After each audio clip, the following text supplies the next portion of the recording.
Shoutout guys. So madaling araw ngayon, palabas kami ng subdivision. Kukuha kami ng itlog at ibang paninda. So I don't have much sleep talaga. Kasi dumating ako sa bahay alas 2 and then naligo na ako and then nagpatuyo lang ako ng buhok. Halos alas 3 na rin yun. At medyo nakatulog ako, ginising na ako ng Daddy Park na. So magpo 4:30 na. Kasi kailangan namin maaga doon kasi nga linggo ngayon, market day, maraming tao. Kailangan makaparking, kailangan din makaano kami. So magkikita kami doon nila Marvin. Kasi si Daddy nyo hindi po pwedeng magbuhat masyado. Ayan. Grabe guys. 4:55 in the morning, Sunday, June 16. My God, so traffic. Santa Maria to guys. Ayan guys. Ito ay likod ng Save More ng Santa Maria. Hindi traffic dito at tahimik pa dito guys. Kaya hopefully we can get na what you call that, parking space. Naku po. Do we still have a parking space? Here? Oh my God, ay perfect spot. Here. I know, I'm just checking on the other side here. Just in case. Guys, nahiya akong kumuha doon sa kila Ate Lourdes kasi ang daming tao kikwentuhan kami. Ayan. So half lang to ng almost full ng natin. Ate Lourdes na items. Ayan guys. Iakyat kay Daddy. Kagat-kagat na lang. Sandali lang pala gamit niyan. Ayan. Tinaypan kasi baka mahulog, puro mga Ayan. Ayan guys, tapos na aming mamili. May liwanag na, makikita nyo na ako. Kanina tinapat ko lang sa So kasunod namin si Marvin. Uwi na kami. Kita na tayo mamaya sa store. Wala pa ako tulog. Open na sila guys. At magbababa na kami ng paninda. May kumot pa.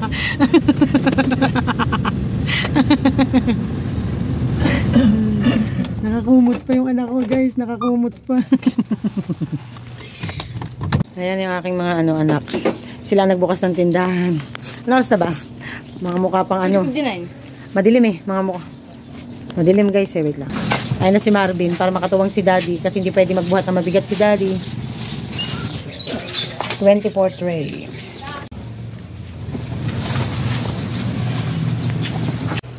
Ayan guys, ang ating mga asukal. Parang kadilim guys. Tingnan natin itong ating para maliwanag. Yan. Dilagay natin dyan.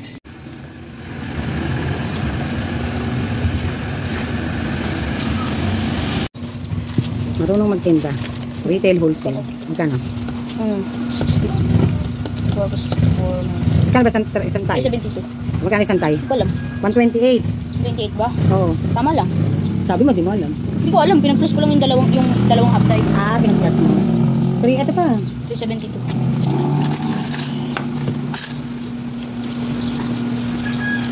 At ang pang umaga. 374. Thank you po. Opo, ang tinapay, hindi pa pala natataas. Ayan guys, it's Tuesday. So, eto, diniliver na nila Ate Lourdes yung aking ibang items bukod pa nung linggo, diba? Dahil mga asukal yon. Ito yung mga asukal na yon guys. Marami na rin nabawas. So, ayan, isang box tayong kumuha niyan. Nabawasan na raw ni Jai kasi nga may bumili. Okay, isang box ang ating laging katol. Kasi ito, ayan, yan yung iba naming mga needs. Pakibuklat mo, Jai. Ay, Scotch Brite! Hindi yung ang binigay sa atin. Hindi yung isa. Hindi, okay lang yun. Pwede na yung magiging yun. So, ayan. Ano yan? May lighter tayo. Umorder ako sa pang lighter na torch. Kasi magiging yun. Ay! Kanina may bumibili sa... wala pa to. May bumibili ng baterya. Ang lakas po ng battery sa amin. Ewan ko ba kung ano mga pinagbabaterihan ng mga taga-Willow din. Ayan, mga pangkulay natin. Tsaka ano to? Paper plate. Ito.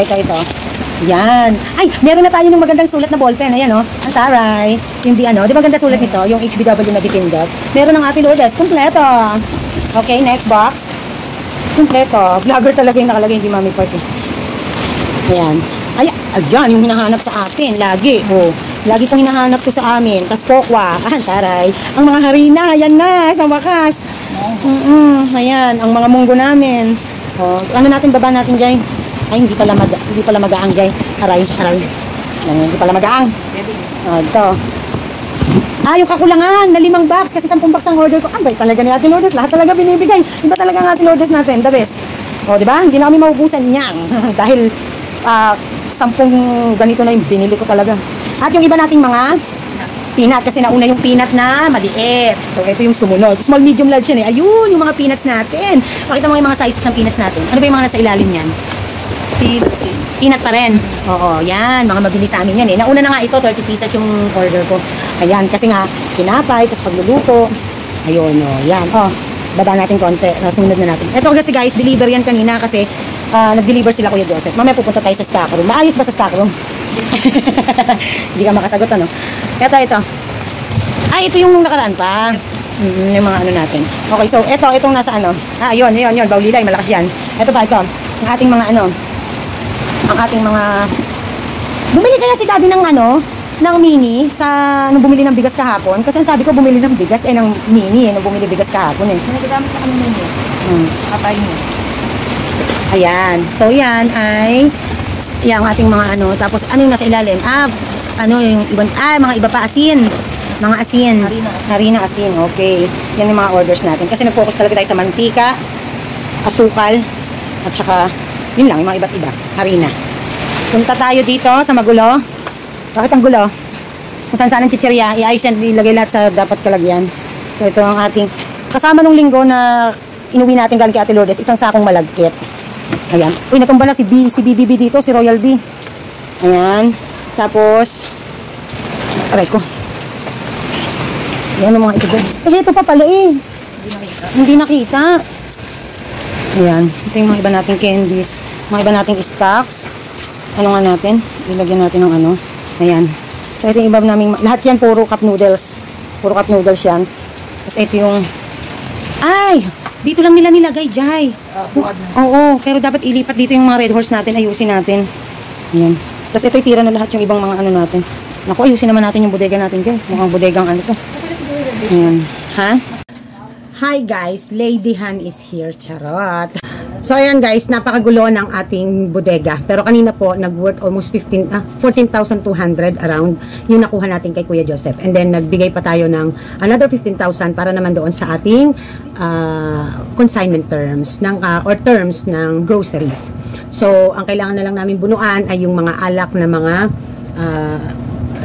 Alfonso, ganyan, kasi meron na tayo sa mga beers at saka yung mga pinapalamig, no? So budget lang kasi talagang sagad na sagad tayo ngayon, no? And then nag-deliver kahapon si JR&R. Actually, nung habang nagvo-vlog ako kahapon, ay dumating siya. Nung habang nagsushoot ako, dumating. So nag-almost 3.8 naman 'yon. So yun lang, yun yung mga dumating natin. At ang kanina nga yung pinakahuli ay yung kasunod na or yung ibang order natin kay Ate Lourdes nakasamahan nung pinick up natin nung Sunday. So sa asukal po guys, ang Mami Park hindi na po humuhusto sa akin ang 100 kilos lang. So far, last time kasing order ko kay Ate Lourdes ay nag 170 kilograms. Yan po ay mas marami ang wash at iba't iba na yung klase na kasama. May white na rin at may light at may brown.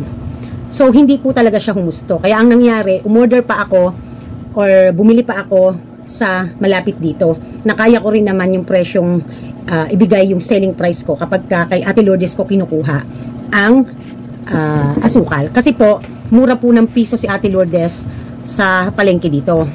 Nung minsan nga nakakuha pa ako kay O-Save. Ang dami ko nakuha, mga around 20 kilos yata, mahigit yung 30 kilos. Tapos, dito po sa palengke, nakakuha pa ako ng isang 20 kilos at isang 30 kilos. Nang maubusan ako nung last time nakuha ko kay Ate Lourdes. So kaya ngayon ay dinaihan ko na sa wash. Sa wash po natin nasa 150 kilos so far yung ating kinuha nung Sunday. At yung white ay 15, yung light ay nasa 15 yata or 20. So sabi nga ni Ate Lourdes, bakit konti lang ang white and light mo? Hindi ko rin po kasi napansin yung aking order. Kasi nung nagpa-reserve ako ng order ay meron pa akong mga light at saka white. Naubos din ng konti. So kaya hindi ko rin masusure kung sa ngayon yung order ko na almost 100 ano yata 150 plus 15 plus 20 185 kilograms lahat yan yung kinuha namin nung Sunday. So iyan ay hindi ko masusure na magkakasya for 1 month. So for sure yan ay talagang kulang. So isa sa pinakamalakas na kumuha sa akin ay yung isang bakery dito na kapag tinatamad siyang umalis sa amin bumibili. Kung bumili po 1 kilo, 10 kilo, 5 kilo, 15 kilo. So, kumbaga ba, kaya din malakas yan kasi merong nagde-demand na malakas kumuha. And hindi lang naman yon, talagang araw-araw din, malakas po ang aming wash, ang aming mga asukal. So, kaya in a month, ang 200 kilos ay hindi na po talaga husto. Dapat po mga nasa 250 to 300 kilos na. No? Sapat na yon. May susobra man yon, konting-konti lang. So, replenish ulit. Ganon. So, to God be the glory kasi dati naman, Diyos ko, 2 kilo lang, 3 kilo lang ng 1/4 wash ang meron ako. Natatakot pa akong mag-stock ng ganong karami kasi baka hindi mabili. Lalo pa nung mga panahon na bago-bago ako dito, napakataas ng presyo ng mantika at saka ng asukal. So ngayon, boxes. Imagine niyo naman po, dun pa lang sa ating oil na gin bilog, 10 box na ang kailangan natin. Ang bawat box, 24 pieces ang laman. So, hindi umaabot ng 1 buwan. So, kaya last time po kasi, 6 box yung kinuha ko. Ang kaso, yung iba na ibigay natin kay Lola Park. Dahil nga may branch na tayo ngayon, ay nadagdagan din yung needs natin. Si Lola Park sa asukal, hindi masyadong napakalakas. Kaya ang naibigay lang na asukal kay Lola Park, wala pa yatang 10 kilo simula nung nag-start siyang magtinda doon. So, talagang dito po talaga lahat mabili. So, yan, ibig sabihin, tumataas na, lumalaki na ang purchasing capacity mo or purchasing power mo. So, malaking bagay po yan kasi ang mga supplier ay binibigyan ka talaga ng magandang presyo. So, sa nagtatanong na kung ang kay Ate Lourdes daw ba ay same price lang pag kumukuha ako, yes po, same price lang kahit i-deliver niya sa akin, kahit may magkabalanse man ako due to konti lang ang nadala kong pera or kinapos yung dala kong cash at babayaran ko na lang to be follow, same price pa rin po. Ganyan po si Ate Lourdes sa akin. Hindi ko po alam kung sa lahat. Alam ko naman po sa lahat po ng mga suki niyang malakas kumuha sa kanya ay same price lang. So, ganun sa akin kaluwag at kabait si Ate Lourdes. Kaya sobra akong nagpapasalamat na inabutan ko siya sa palengke nung nasa palengke pa kami noon ng mga mami. Kasi parang naging kapatiran namin sa palengke. Alam naman niya, dati, maliit lang ang tindahan ko sa dating pang store. No, mula kay ate, nung nandun pa sa ate ko, hanggang sa lumipat kami ng Pasong Kalabaw ng apartment namin, hanggang sa dito na nalipat kami rito. So, kumbaga ba, talagang hindi naman ako basta kumuha sa iba. Kumukuha lang ako sa iba kapag talagang kakapusin na ako at hindi ako makakapunta pa sa Santa Maria. So, yan ang maganda na mabibuild up nyo ang magandang relationship with your supplier. Hindi naman kailangan na maging totally close or what, but yung relationship nyo bilang negosyante na supplier and ikaw ay customer nila, dapat maganda, no? So, it's a blessing talaga na magkaroon ka ng mga supplier na napakababait at considerate. Nagbibigay din ng discounts, mga ahente ko na nagbibigay ng discounts. Maraming salamat at ng mga terms, no? So, super thankful ako talaga sa kanilang lahat kasi I won't able to make it like this big kung hindi rin dahil sa kanila. So, syempre, pinagsipagan din natin na mabuild ang empire natin ng ganito, ang ating main store, nang sa ganon ay magtiwala din ang ating mga suppliers at ang ating mga ahente. So, kaya naman, masarap na may mga times priority nila tayo, no? Or hindi man tayo priority, pero hindi naman din tayo makukulelat na i-consider nila, no? So, at masarap din na maluwag ako kasi hindi mahigpit ang aking mga suppliers and I can able to get supplies to other people, no? Or to other suppliers, I mean.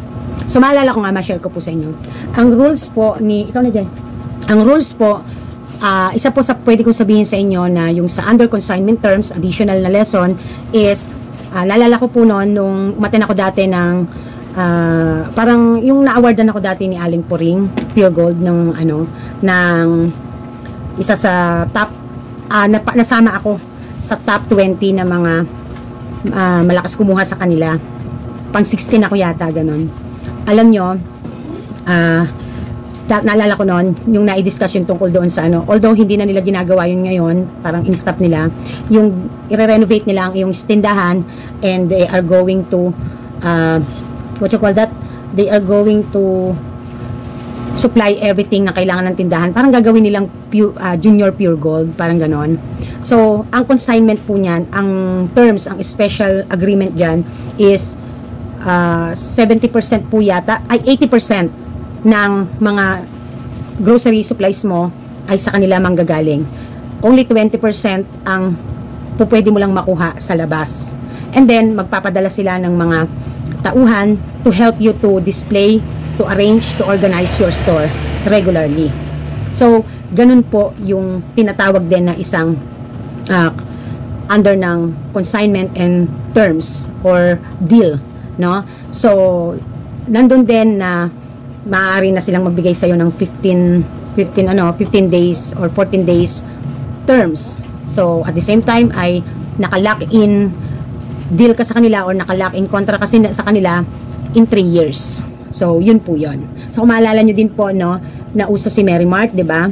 So, si Mary Mart naman, i-renovate ang tindahan mo, bibigyan ka ng mga gondola, shelves, pero naka-lock in ka sa kanila ng 3 years yata, 2 years, na kailangan may worth of 280,000 yata, yung 250,000 na worth of groceries na kukunin mo sa kanila.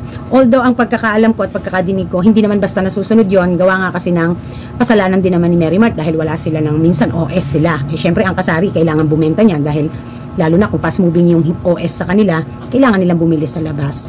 So, maganda doon sa mga ibang nagranta ng ganyan kasi maluwag kung ganoon, may luwag. Pero, tulad ng sabi ko noon, hindi ako nag-apply, although ang daming nag-encourage sa akin. Hindi naman marami, actually, isa lang. I mean, tiningnan din nila talaga yung aking palagay tungkol dyan. Inano din talaga nila ako.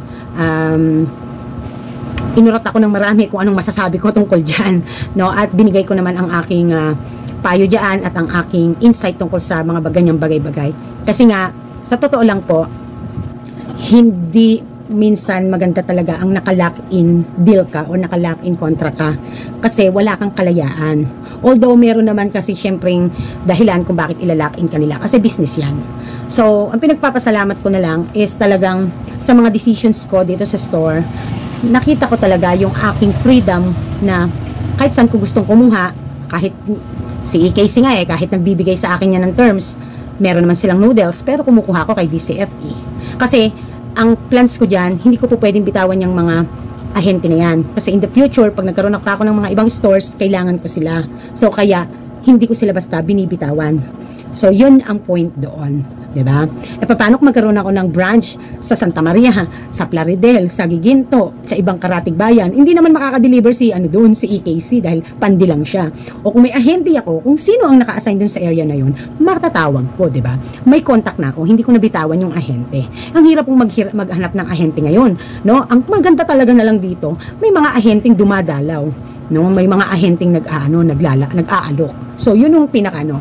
Yung iba naman talaga, hinahanap ko pa talaga.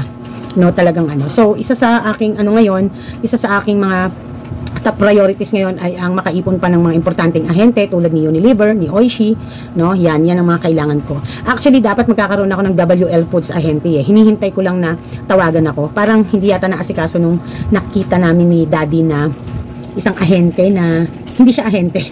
Actually, kasi nasa loob siya ng supermarket eh. Kinuha lang yung number ko para itanong, para i-refer sana ako. Pero hindi naman ako na tawagan.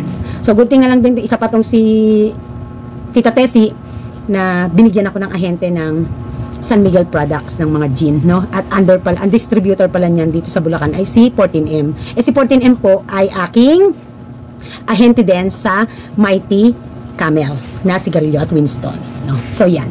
So, akala ko noon talaga, nadidinig ko lang yan, napapanood ko lang yan sa mga kapwa ko vloggers, may mga ahente, pero ako wala, hindi ko alam yan. Ngayon, nakakatuwa, kasi imaginein mo, no? Hindi lang ahente ang nagkaroon pa ako ng mga terms sa nila. So, yun isa sa mga pinagpapasalamat ko na nangyari sa ating store. Kaya, mas lalo tayong nagkaroon ng kaalaman, mas lalong lumalim ang ating kaalaman pagdating sa negosyo. So, mag-shoutout na tayo! Kamusta po kayo? Kamusta everybody? So in today's video naman ay puro tayo shout out, no? Maliban dyan sa mga ipinakita ko sa inyo. So ganyan ang sakripisyo ng mga pagiging tindera, no? Sometimes kahit ayaw mo nang umalis dahil sa puyat at hirap, wala kang choice kasi may kailangan kang ihabol na itinda. Dahil kailangan you are a good provider sa iyong nasasakupan. If you want to be a good tindera, a good tindahan, you must provide, no? Hanggat maaari, hanggat kaya mo.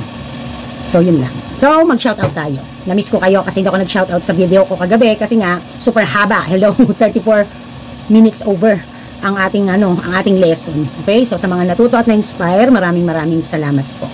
So, kaya naman, ang shoutout natin ay mahaba din dahil hindi pa natin na-shoutout ang ating people of the world dito sa ating, parang nabaliwala lang yung store stock room ko dahil hindi nga kasya. So, mag-shoutout tayo sa mga nag-comment dito. 17 comments. Jovelyn Conehar, 5483. Pwede ka nang mag-POS na, Mami. Part. Alam niyo po, ang dami yung nagpupush talaga, no? But, again, and again, itatry natin next year. Okay? Maraming salamat po. Kasi, sa inyo na yan nagagaling yung suggestion. So, thank you, and titingnan natin, no? User-SR1VO4JX2S. Sabi niya, hi po, ask ko lang paano kung meron akong isang sari-sari store na matagal na. Pero ngayon ko lang naisipang mag-inventory. Paano ko i-record ang beginning inventory, which is yung aking mga paninda using double entry system? Is this entry correct po? Debit, merchandise inventory, credit, what should be the credit? Ayan, ito ang problema dito, no? So, sa totoo lang, ito ay tax topic or accounting topic. Mga transactions po kayo na napakahirap pong ituturo ko pero hindi ko naman nakikita talaga or hindi ko alam lahat ng klase ng accounts na po pwedeng maging parte ng inyong report, ng inyong financial report or kaya ng inyong journal entry or ng inyong ano pa ba yun? Mga books of accounts, no? So, yun lang po ang masasabi ko. Pasensya na po kayo. If ever na I have a time na mag-vlog muli ng tungkol sa taxing, I'll try my best na itakil po ito, no? Maraming salamat po. Okay, Carlin Sumapong, kaya ako nasabi na laban kasi Mami Park, parang gusto ko na naman mag-abroad ulit. Ayan, ito po kasi yung sabi ni Ma'am Carlin, kung lalaban pa ba siya sa pagdating doon sa kanyang 4 to 5K, 5K na weekday sales and 6 to 7K weekend sales, no? At with the expenses of 10,000 monthly. So, yun po ay binigyan natin ng hatol at binigyan natin ng advices na tingnan pa muna ang galawan. So, syempre tayo, mag-i-stick tayo sa business. Kung ang purpose ng business natin ay it can sustain the needs, no? Kasi kung ang need natin halimbawa ay ganitong kita niya, pero hindi naman niya napapalabas, at sa tingin natin ay mas mabuti pang mag-venture into another business, bumalik sa pagiging employed, mag-abroad ulit, hindi ko po sasaklawan ng mga decision nyo sa buhay. It's just for me, pagdating po kasi sa negosyo, minsan ang hirap ko ding bigyan ng dahil I'm not exactly in your situation. Kasi hindi ko masasabi kung baka may kakulangan kayo, why your sales don't increase or hindi nagbabago. Kay Ma'am Cargie naman po, nagbabago naman po. Actually, maliit nga po ang expenses niya. But, sa sales po kasi, dapat po talaga ang sales nyo po, kapag ka ang expenses nyo ay nasa ganyang around 10,000 para makakabig kayo ng maganda-ganda, ay kailangan mga nag-around to 7 to 8,000 hanggang 10,000 ang pinakamababa, no? So, kung mapapansin nyo po sa part ni Lola Park, naintindihan nyo naman po na na-explain ko kung bakit ganun ang sitwasyon ng kay Lola Park. So, I really do hope and I'm praying na Ma'am Carlin na magawan ng paraan dun sa mga in-advise ko na baka po pwede nyo pang magawa. So, kailangan makita nyo muna ang sakit ng tindahan, no? Nang sa ganon ay maintindihan nyo kung, or malaman nyo ang mga po pwede nyong gawin para dito nang magkaroon ng pagtaas ng sales. Okay? So, talaga pong lalo sa ngayon, napakahirap po talaga ng ating economy. Talaga pong ang mga maliliit ay talagang struggling sa totoo lang. So, yon. Actually, even malalaki struggling din. Kahit nga po sila Kuya Joseph, ang EKC, nagsasabi din talaga na matumal. Kasi pag matumal kaming maliliit, tumutumal din sila. Kasi sa amin sila umaasa ng sales, di ba? So, yon. So, thank you Ma'am Carlin. Sana po, i-ano mo kami, i-update mo kami, or kaya naman kahit PM mo ako Ma'am Carlin, kahit di na natin i-vlog. No? I do respect your decisions. Siyempre, gusto natin maging maayos ang lahat para, at maganda yung maitry mo muna, no? Okay, Jeff Piezao, Loribel, hi Mami Park, watching, ang laki-laki na ng grocery mo, galing mo talaga, may second branch pa. Actually, first branch lang yung, Lori, si Loribel. No, ang gusto ko sa second branch ko ay magkaroon ako ng talagang, hindi makasinlaki nga ng kita dito sa main, pero at least mag-aakyat ng magandang sales kahit pa paano. Aside from, makover up ang gastos, no? So, I'm not so sure if mangyayari yan next year kasi meron akong ibang plans na gagawin by next year. So, I just do hope. Hindi naman, kasi minsan, yung biglaan dumadating opportunity, Kaya lang, syempre, kailangan handa rin ako. Kasi, sa ngayon talaga, gumalaw talaga ang kaperahan ng Mami Park. Okay, thank you Ma'am Lori. Winnie 07, Agnes JR5LQ ba to? Si Ma'am Agnes, sabi niya, sana all maraming deliveries, araw-araw. Meaning, successful ang business ni Mami Park. Meron din po akong Ace Ice Cream. Hopefully, coming din po sa aming lugar ang mga new flavor ng ice at more flavor sa malaki soon. At wish ko rin po sana sa iyo, Mami, na lalong lumaki at lumawak ang iyong tindahan soon. God bless po sa inyo and your family. Thanks sa learnings. Yan. Thank you po. User-WF1ESDP8D ang promotor ng pagsasuggest na dapat mag-POS ng Mami Park. She mean is for the inventory, no, yung cash register with scanner, maganda sa inventory. Kasi yun talaga ang gusto ko sa inventory management. Yun ang purpose. Inspiring talaga, Mami Park. Lagi kong inaabangan ng vlog mo, Mami Park. Mas lalo akong naiinggan yung mamili. Lalo na't maraming kulang ang laman ng tindahan ko. Ayan. So, madali lang yan as long as may disiplina pagdating sa expenses. Control sa mga hindi masyadong fast-moving products. Ang tips ko dyan, magsulat po kayo ng top 5 or top 10 na mga product nyo na fast-moving, basic, at iyon po ang i-priority nyo na i-stock. Okay? So, para hindi po kayo nahihirapan sa iba na gusto nyong naubusan kayo sa fast-moving tapos dahil naka-stock ang pera sa mga hindi fast-moving, dahil nag-stock din kayo ng marami, so matutulog ang puhunan. Ellen Pilar, congrats Mami Park. Salamat po sa sharing nyo. Always watching. God bless you po. Love you. Thank you. Love you too. Teresita Baron, good morning Mami Park. Wala bang mababait dyan? Actually po dati nagkaroon ako, takot na takot ako kasi syempre ang gastos magpa-disinfect tapos kukuha ka pa ng tagalinis. And then ang natira pa niya talaga yung mga high value products. Hindi malaki ang tumitira, maliit. So nakontrol namin naman siya kasi syempre ako dito din hindi na ako nag-grocery ng personal kasi dito din kami kumukuha ng mga kailangan namin sa store. Binibili ko ang aming items at sa hindi ka plastikan, hindi lahat magiging 100% talaga. But we make sure na at least 90% na naaayos ang aming items, na ilalagay namin sa tama, maayos ang pagbibigay sa customer. Kasi syempre, tinatangkili ko din ang sarili kong paninda. Sino bang gustong bumili ng dugyot na paninda, diba? Yun. So, yun lang. And then, sabi naman ni Sweetie Jubar, Mami Park, nakakatuwang tingnan, yung daming delivery, daming stocks, saka ang galing mo magpaliwanag, ang mga nanonood, natutuwa rin. So, naintindihan ko sa Sweetie Jubar kung bakit ito yung feeling niya.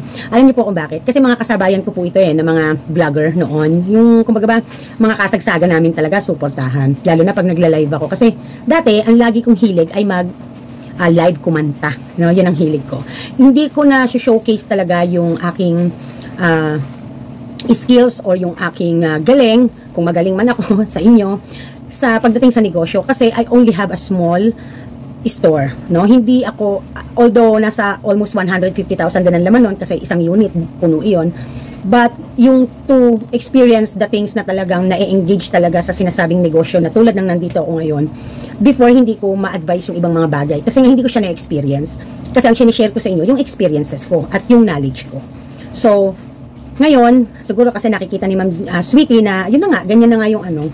So, kaya, naiintindihan ko siya na natutuwa siya, no? So, Ma'am Sweetie, ako din, natutuwa din ako sa mga nangyari sa iyo.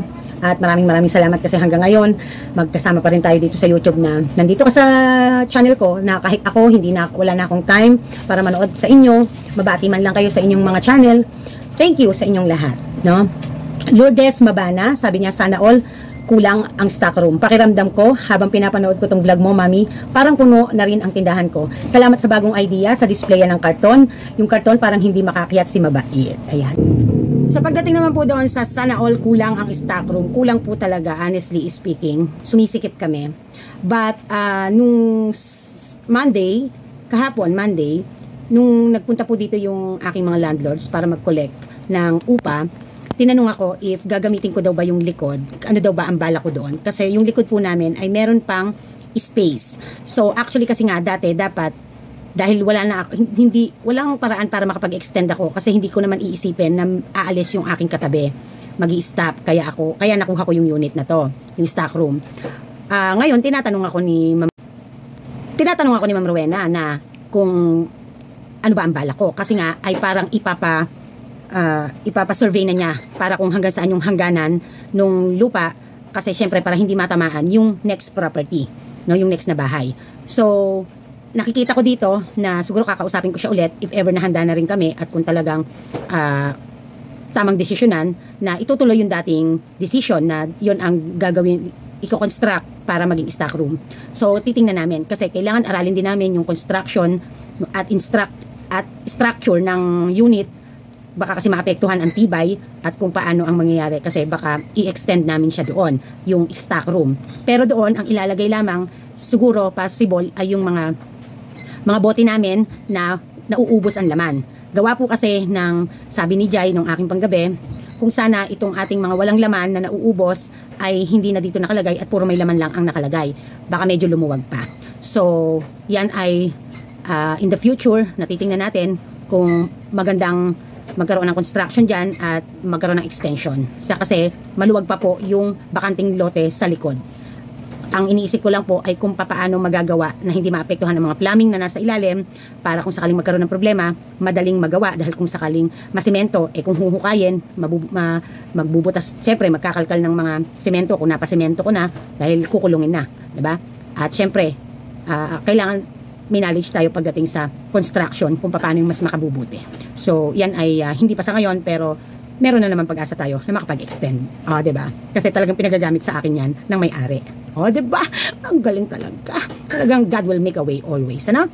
Judith Ramos, wow, Mami, always watching po. Natutuwa naman po ako sa grabing dami ng stock nyo. Nakakatuwa. Happy selling po.